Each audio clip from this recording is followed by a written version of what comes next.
Today's video for Dumo Sees the World is just going to be me talking about something that's very, very exciting for me, right? So those of you who know me know that I'm really passionate, right? Like when I really want to do something, I throw my whole weight around it. Since 2017, well, really, this started way before, just that I didn't know how to go about it. But then after my trip to India and my Euro trips, my resolution and my commitment to traveling the African continent, it became real. It became really real. And I think it was a combination of a lot of issues. Most times as an African traveler around the world, I do not feel welcome. And that kind of makes everything difficult. I mean, I got to go to the African Union, and that was about the most epic part of the whole trip to Addis Ababa. Not only because of what the African Union represents, but because in this journey for me to end up here where I'm traveling to 55 African nations and really experiencing the African continent and sharing it with other travelers, other Africans, and just other people around the world, it has been incredible for me to go to the African Union because, you know, it represents so much. You know, it represents what the future of the African continent will be. It represents the collective bargaining power of all the African nations. I want to get into like just the whole place, right? So like, I've been trying to get to the African Union, and I mean, on two different occasions I tried. I mean, I called the African Union itself, and secondly, I called my embassy in Addis Ababa. And when I asked them, all they could explain to me is that they cannot really facilitate that whole process. And the second time, it was just a friend of mine who we met in India. I was showing him around town. The first place we're going to go to is the African Union, because for us young Africans, it represents a lot more. It's not just an organization. And I know other people have their own opinions on the issue. You can share those opinions in the comment section. But for now, I want to focus on my motivations and why this is important. It was important for me simply because I could see that Pan-African vision in physical form. And I saw young people like me working at the African Union. I mean, I've always had a dream myself as well. And that's how I got started working with Africa 101, right? Like just the opportunity to tell African stories and share the African perspective with the world, especially after traveling the world and realizing that, listen, people don't know anything about our continent. They don't know anything about the various countries, the various languages, the various ethnic groups here. Everything is just based on these colonial era stereotypes that were inaccurate then and are even more inaccurate today. It's based on a very skewed media reporting that just only focuses on the bad things that anyway, this is not an Africa 101 video, but you get the idea that I have. So for me, it was powerful to walk into the place. And the first building that I actually interacted with was the Nigeria building. So the Nigerian government, as part of its commitment to ensuring like this Pan-African vision, did that. You know, they provided the funding to develop this building that would house the Organization of African Unity. And that was great. It was great to actually see it. You know, the more you interact with the physical presence of the African Union, the more you feel the pride. You know, you feel the pride of saying, hey, this Pan-African dream is not just a dream. There's actual resources being put down to make this a reality. And now that brings me to the other part, right? So after that, like, I mean, one of the things that really stuck out for me with the Nigeria building was all of the art. Also, like, I guess the philosophy behind the art. It was really incredible for me to see that there was like a lot of thought put into what the African Union will represent. The art was mostly made from wood. Steel production that followed the Industrial Revolution was partly to blame for the colonization of Africa, because capitalism being capitalism encouraged countries to completely dominate these countries that could give them the iron ore that they needed in large enough numbers and all the other resources related to the industrialization of the European country. That means so much to the African continent. One of my other favorite things in the Nigeria building was there are these cool portraits of the heads of the African Union. I was really proud to see Nkosazana Dlamini Zuma, because, you know, like, we're down with South Africa like that. Seeing all of these faces of these people who have committed themselves to achieving this Pan-Africanness vision. But they have a wall in the security and defense building where actually you have this. I mean, it's really cool because it's a list of people who have fought for the African continent in separate, I mean, very separate conflicts, very separate wars, but like just they were honored.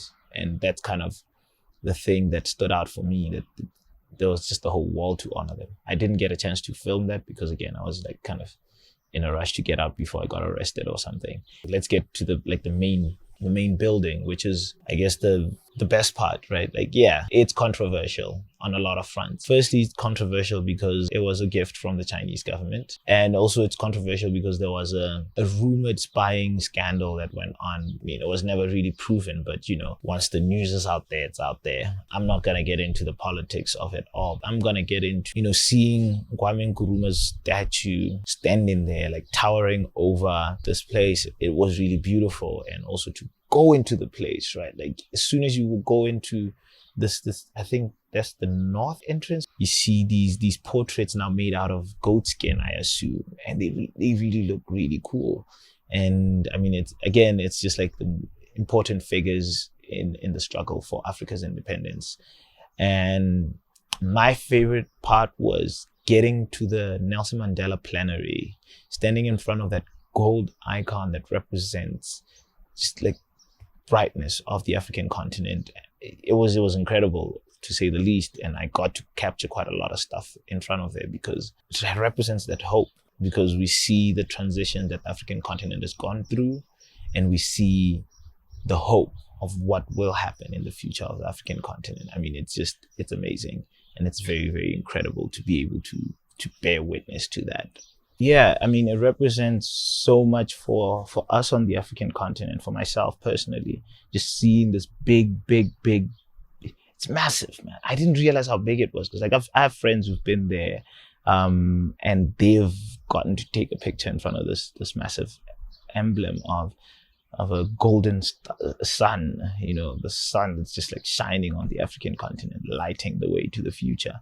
And I just always wanted to stand in front of that because it's, again, the symbolism behind it and what it represents for a young African who has grown up on the African continent, has seen the African continent literally change in front of my eyes, but also in the beauty that we've managed to preserve as African countries, with all of that cultural destruction that the imperialism of European countries caused on the continent. I got to kind of experience that once we were done with like the photo ops and everything. Getting into the Nelson Mandela Plenary was kind of cool for me because you quickly realize that you've never seen the inside of the plenary hall, because where have you seen the African Union being reported on? I mean, I was quite surprised. We were working on a video about the coronavirus response by the Africa CDC and how it's gotten so little coverage, even though it might be behind the biggest successes that we've seen with the coronavirus. Once I got into the plenary, and I mean, I just kind of walked around, I saw like where the SADC delegation sits. And I don't know, I've never thought of SADC as an organization that I take pride in, but like for a minute I did, right? I did because, again, what SADC represents. Our first president was one of the most instrumental people in forming the SADC union that has grown now to this regional powerhouse. It's like $700 billion in trade, and it's incredible. And then right after that, like, you know, like I'm just still walking around and just kind of taking it in. Like it's a massive room, right? But with this like beautiful skylight, it's massive. And that's the other funny part. When you see the skylight from on top of the 19th floor and you're looking down, you don't realize it until you're inside, and then you see it and you're like, that's the roof of the plenary hall. It's really cool that I got to see that. Standing in front of the Botswana part of it, I am patriotic in that sense that I realize the value of the efforts that these people put towards forming this nation. As a descendant of two people who were instrumental in this movement in the 1960s of the independence of Botswana and forming the political structures of Botswana. Firstly, my grandfather, Ulikile Maukisa, he was one of the people who were instrumental in forming Botswana people's part, the formation of this political union is so important for me. The second thing is the national anthem was written by KT Motsete, who is my grandfather's brother. So he's like my great uncle, right? So the patriotism for me is just like a feature of my existence. There's a part of the national anthem that says in Inalin Tlela Tumo, and that Tumo is me. No, not really. Not really, but yeah, like my name is in the national anthem. Anyway, that's just me kind of throwing in a couple of brags there and here and there. But yeah, so that's the pride that I felt in that moment, that seeing that, like, yeah, I might be from this little obscure nation that no one really knows about, but the African Union is the instrument that's going to amplify the efforts of a country like Botswana that's so small, but yet significant in so many ways. It's incredible for me to have just seen that and just thought, my people are represented here. We have a seat at the table of transforming the African continent. And now that brings me to like my key message about this whole African Union thing is, I know a lot of people just don't think anything of the African Union, especially on the continent. It's like this supranational entity that no one believes in because no one really understands it. And that's what my work with Africa 101 is going to change. We're going to create so much content around the African Union and its different bodies and functions so that people understand what it is. The African Union plays this facilitation role of saying, one, we will not interrupt the sovereignty of any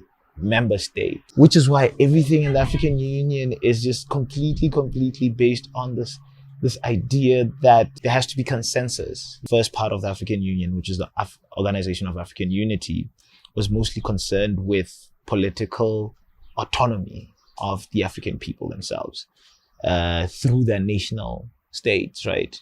And then the second part, which is what we're in now, and this part started in the 2000s when the Organization of African Unity became the African Union, and now it is more focused on the growth, you know, which is like the African Renaissance. In ending, that's what the African Union represents for me. It represents this collection of African efforts to transform the African continent. It has its work cut out for it, right? Harmonizing policies across 55 nations is not easy. 55 nations with 55 very separate national identities. 55 nations with even more diversity in as far as the power dynamics within each country. I met young people like me who are on that journey and they want to kill it. They want to stand in front of the Nelson Mandela Plenary in 2063 and say, you know what? We started here as Africa Youth Volunteers, and now we have changed the African continent. To say, like, African Union as, I mean, it's made a mark on the way I see the world. Like, subscribe, share, follow on all those things. And yeah, don't forget to see the world with me. I'll just keep doing more of these videos of just dropping like significant moments from my trip over the last couple of months.